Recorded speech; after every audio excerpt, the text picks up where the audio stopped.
एक छोटे से गांव में रात का समय बहुत शांति से गुजरता था। लोग दिन भर के कामों से थककर अपने घरों में सोने चले जाते थे। रात का सन्नाटा ऐसा था कि सिर्फ हवा की हल्की सरसराहट और दूर कहीं से आती बकरियों की आवाजें ही सुनाई देती थीं। लेकिन एक घर में ऐसा सन्नाटा था जो किसी को भी बेचैन कर देता था। वह घर था वृद्ध जोधाराम का घर। जोधाराम की उम्र करीब 25 साल थी। उनका जीवन काफी संघर्षपूर्ण रहा था, लेकिन अब वह अकेले रहते थे। उनका बेटा, बहू और पोते पोतियां शहर में रहते थे और हर महीने वह उनसे मिलने आते थे। लेकिन जोधाराम का दिल गांव में ही बसता था। उनका दिन अधिकांश समय घर के आंगन में बैठकर बीते गए दिनों को याद करने में गुजरता था। रात के वक्त जब सब सो जाते, जोधाराम अकेले अपने आंगन में बैठकर चांद की रोशनी में खो जाते। उन्हें अक्सर यह एहसास होता था कि वह अकेले हैं और यह सन्नाटा उनके भीतर एक गहरी खाली जगह बना देता था।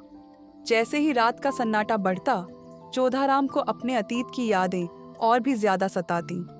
उनकी पत्नी का चेहरा याद आता, जो हमेशा उनकी आंखों के सामने हंसी खुशी रहती थी। लेकिन अब वह कहीं नहीं थी। उनके पास सिर्फ यादें थीं और उस सन्नाटे से निकलने का कोई रास्ता नहीं था। एक रात जब चांद की रोशनी और भी तेज हो गई थी, जोधाराम अपने घर के बाहर बेंच पर बैठे थे। उन्हें अपने पुराने समय के दोस्त शंभू की याद आई।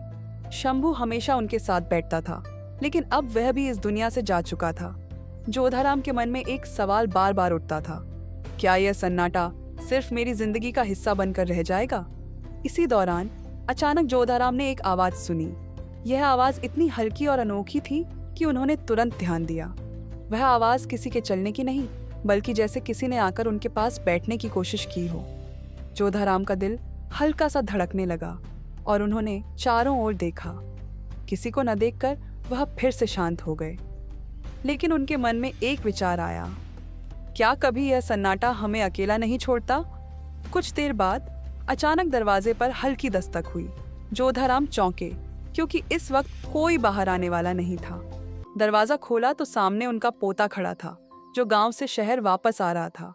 पोते ने कहा, दादी को बहुत याद किया और सोच रहा था कि उन्हें अकेला छोड़कर न जाऊं। जोधाराम के चेहरे पर मुस्कान आ गई। अचानक रात का सन्नाटा, जो पहले उनके दिल में गहरी उदासी भर रहा था, अब उनके पोते की मासूम हंसी से भर गया था। तुम यहाँ हो तो अब यह सन्नाटा मुझे डराता नहीं है, जोधाराम ने कहा और पोते को गले लगा लिया। उस रात जोधाराम ने महसूस किया कि असल में सन्नाटा कभी भी अकेलेपन का नहीं होता अगर कोई अपने पास हो। यह केवल तब होता है जब हम खुद अपने भीतर की आवाजों से डरने लगते हैं।